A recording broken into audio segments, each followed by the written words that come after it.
প্রশ্ন করেছে মাথার চুল লম্বা রাখার পদ্ধতি কি? সুন্দর প্রশ্ন করছে। জমি বন্ধক দেওয়ার বিধান কি? হ্যাঁ, সুন্দর প্রশ্ন করছেন। মানুষ মারা যাওয়ার পর 6 দিনের পর দশা নামে একটি করে রুটি বিতরণ করে। 3, ধূমপান করে যে সকল ইমাম সাহেবগণ তাদের পিছনে নামাজের বিধান কি? আরে ইমামতি গেছে। বর্তমান সময়ে ইমাম সাহেবগণের খাবারের টিফিন অনেক সুদখোরের ঘর থেকে আসে। বিবাহিত পুরুষ ও মহিলাদের পরকীয়ার বিধান কি? আমার কাছে কমিটির পক্ষ থেকে 8টা প্রশ্ন এসছে, আমি উত্তরগুলো সংক্ষেপে দিয়ে দিচ্ছি। তবে আমি দেখব সব উত্তরগুলো এখন দেওয়া যাবে কিনা, কারণ যে প্রশ্ন করবেন তাৎক্ষণিক সব উত্তর তো আমার জানা নাই। বাংলাদেশে এখন একটা ট্র্যাডিশন বের হয়েছে, স্কলার 100 প্রশ্ন করবেন 100ই উত্তর দিবে। সুনান দারিমিতে আসছে, যারে প্রশ্ন করলেই উত্তর দেয় এটা পাগল। এটা কি পাগল? একটা মানুষের পক্ষে সকল প্রশ্নের উত্তর তাৎক্ষণিক জানা থাকে না, সময় নিতে হয়। এখন যারা উত্তর দেয় এদের উত্তর দেওয়া সহজ, দলিল লাগে না। জায়েজ না জায়েজ, হ্যাঁ না, হুম হাম। 100 কেন 1000 প্রশ্ন উত্তর দিতে কি এই অবস্থা না ভাই? জায়েজ না জায়েজ, হ্যাঁ না, হুম হাম, বাস উত্তর হয়ে গেছে। প্রশ্ন করেছে মাথার চুল লম্বা রাখার পদ্ধতি কি? সুন্দর প্রশ্ন করছে। চুল লম্বা রাখার 3টা নিয়ম, 3টাই সুন্নাহ। বুঝলেন? কানের লতি বরাবর, কানের লতির নিচে, কানের লতির নিচে মেরুদণ্ডের প্রথম হাড্ডির উপরে। বুঝলেন? এই 3 ভাবে আপনি লম্বা চুল রাখতে পারেন, সুন্নাত। এর বাইরে চুল ছোট করা, মাথা মুন্ডন করা সুন্নত না, মুস্তাহাব। অনেকে বিনা কারণে মাথা চাষে, মনে করে এটা বড় নেকের কাজ, না, এটা সুন্নত না, মুস্তাহাব। এটা কি? মুস্তাহাব। পরিষ্কার তিরমিজির হাদিসে এসেছে, আম্মা জান আয়েশা রাদিয়াল্লাহু তাআলা আনহা ইরশাদ করেছেন, মা খালাকা রাসূলুল্লাহ সাল্লাল্লাহু আলাইহি ওয়াসাল্লাম ইল্লা ইয়াউমাল আরাফা। আল্লাহ হাবিব সাল্লাল্লাহু আলাইহি ওয়াসাল্লাম শুধুমাত্র হজের সময়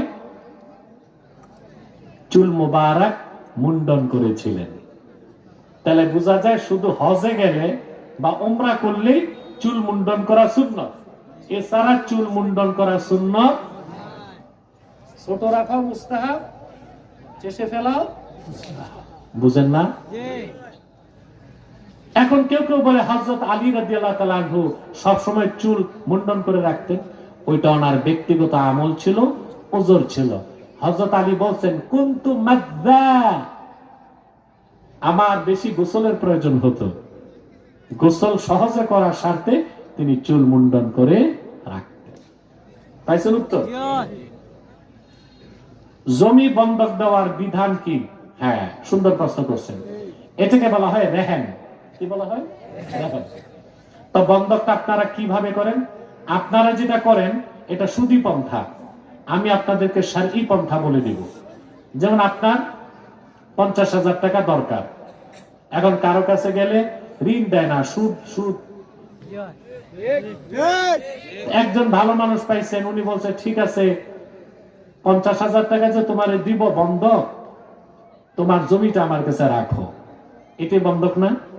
কথা বলে না।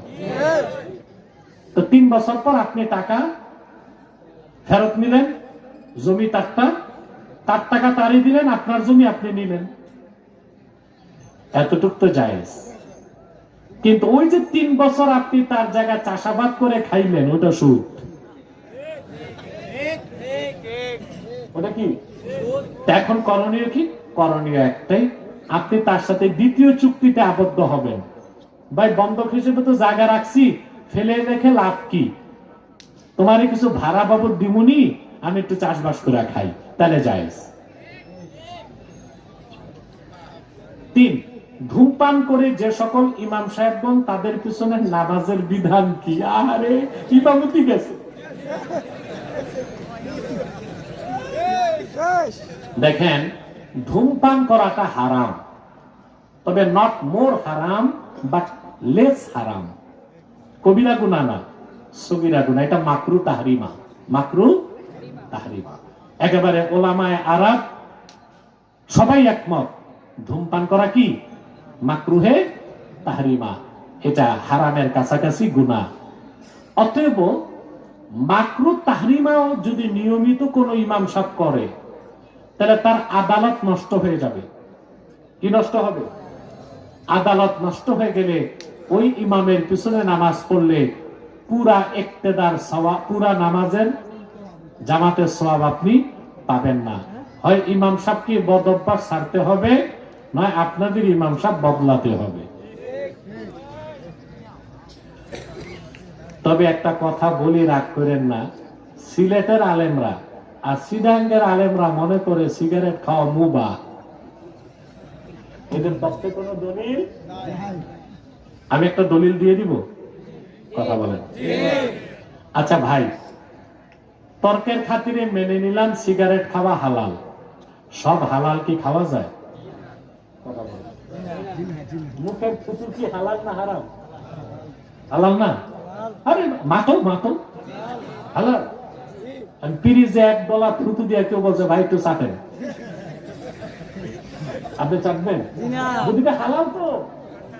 আল্লাহ শুধু হালাল খাইতে বলেন নাই, আল্লাহ বলেছেন কুলু মিম্মা ফিল আরদে হালালান তাইয়্যিবা। নির্দেশ শুধু হালাল খাওয়া না, হালালান তাইয়্যিবা। এখন যদি চিটাঙ্গের আলেম আর সিলেটের আলেমদের মতে তর্কের খাতিরে বলি সিগারেট হালাল, তাইয়্যিবা বলা যাবে? তাইয়্যিবা মানে হালাল এবং পবিত্র। আর যে খাদ্যের দুর্গন্ধ থাকে ওটা কি পবিত্র? কথা বলে না। সিগারেটের দুর্গন্ধ, যারা চেইন স্মোকার নিয়মিত সিগারেট খায়, আলেমদের কাছে দেখা করতে আসলে চকলেট খাইয়ে আসে, তখন চেইন স্মোকারের মুখ থেকে বাচ্চাদের পেশাবের মতো গন্ধ আসে। দুর্গন্ধ না? তাইয়্যিবা হবে? দুই,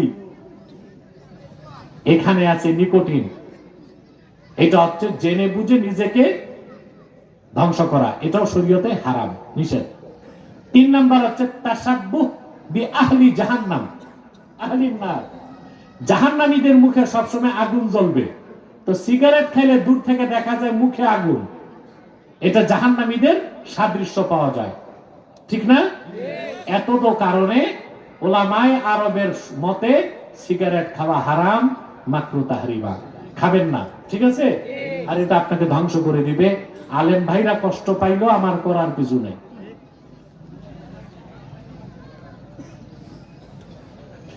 বর্তমান সময়ে ইমাম সাহেবগণের খাবারের টিফিন অনেক সুদখোরের ঘর থেকে আসে। বেটা, এগুলো বাঁচলে তুমি নামাজ পড়বা কেমনে?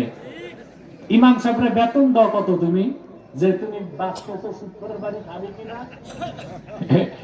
দারওয়ানের বেতন দেয় 10,000, ইমামের বেতন 3,500। ইমাম যদি তোমার বাড়ি মহল্লা থেকে না খায়, সুদখোর গুলো বাদ দেয়, তো বেড়ারে না খেয়ে মরতে হবে। যে সুদখোর সুদ খায়, গুনাহ তার ব্যক্তিগত, তবে জেনে বুঝে সুদখোরের বাড়িতে খাওয়া তাকওয়া বিরোধী। ফাতোয়ায় চলে, তাকওয়ায় চলে না। এখন তোমরা মুসল্লিরা কতটুকু তাকওয়াবান? তোমরা তো গ্রামীণ ব্যাংক থেকে, আশা থেকে, কারিতাস থেকে সুদ নিয়ে বসে আছো, আর ইমাম সাবসাও ওলি আবদাল নাকি? নিজেরা যতটুকু তাকওয়াবান, ইমামও ওই রকমই বাবা। অতএব সুদখোরের বাড়িতে ইমাম সাহেব খায় কিনা ওটা দেখতে যায়ও না, ঘরে ঘরে এখন সুদ খায়। তবে ইমাম যদি আল্লাহওয়ালা বুজুর্গ হয়, কষ্ট করলেও সুদখোরের বাড়িতে সে খাবে না। একটা ফাতাওয়া আর একটা তাকওয়া। যেমন আমি ব্যক্তিগতভাবে রাতে হোক দিনে হোক 16 সালের পর থেকে বাংলাদেশের কোথাও যে খাওয়া দাওয়া করি না। তার 3টা কারণ। একটা হচ্ছে মানুষের কামাই রোজগার নষ্ট হয়ে গেছে, ঘরে ঘরে মানুষ সুদ খায়। 3 নাম্বার হচ্ছে সিকিউরিটি থ্রেট, কারণ আমার খাবারটা কে প্রস্তুত করছে, সে সেখানে কোনো বিষ মিশাচ্ছে কিনা আমি তো জানি না। এজন্য আমি কষ্ট করি, এবং এই কষ্টের বিনিময়ে আমি আল্লাহর রহমতে সুস্বাস্থ্য পেয়েছি। আমার খুব একটা আল্লাহর রহমতে রোগ টোগ নেই, আলহামদুলিল্লাহ। কিছু রোগ আছে, এটা থাকতে হয় গুনাহ মাফের জন্য, আমি তো গুনাহগার। বিবাহিত পুরুষ ও মহিলাদের পরকীয়ার বিধান কি? দেখেন, বিবাহিত হোক আর অবিবাহিত হোক, পরকীয়া করাই হারাম কাজ, বুঝলেন? এখন আসেন, অবিবাহিত পুরুষ অবিবাহিত মহিলা যদি জিনা করে, এটা এক পর্যায়ের গুনাহ, কবিরা গুনাহ। আর বিবাহিত পুরুষ বিবাহিতা মহিলা যদি জিনা করে, ওটা আকবারুল কাবাইর, অনেক বড় গুনাহ। ঠিক সেভাবে অবিবাহিত অবিবাহিতা যদি অবৈধ প্রেম করে, ওইটা গুনাহ। আর বিবাহিত আর বিবাহিতা যদি অবৈধ প্রেম পরকীয়া করে, ওটা বড় গুনাহ। ঠিক আছে? মানুষ মারা যাওয়ার পর 6 দিনের পর দশা নামে একটি করে রুটি বিতরণ করে, শরীয়তে এটার কোনো বিধান নাই, আপনারা রেওয়াজ বানাইছেন। যদি ইবাদত মনে করে করেন, বেদাত হবে। আর যদি রেওয়াজ মনে করে করেন, আল্লাহ মাফ করবেন। গ্রাম থেকে যে কোনো একজন যদি ইমাম সাহেবের বেতন সম্পূর্ণ দেওয়া হয়, তবে কি গ্রামের মানুষের উপর আর কোনো হক থাকে কিনা? আরে ভাই, একজন যদি বেতন দিয়ে দেয়, তো বাকিদের হক আছে না? ভালো রান্না হলে ইমাম সাহেবরে খাওয়াবেন।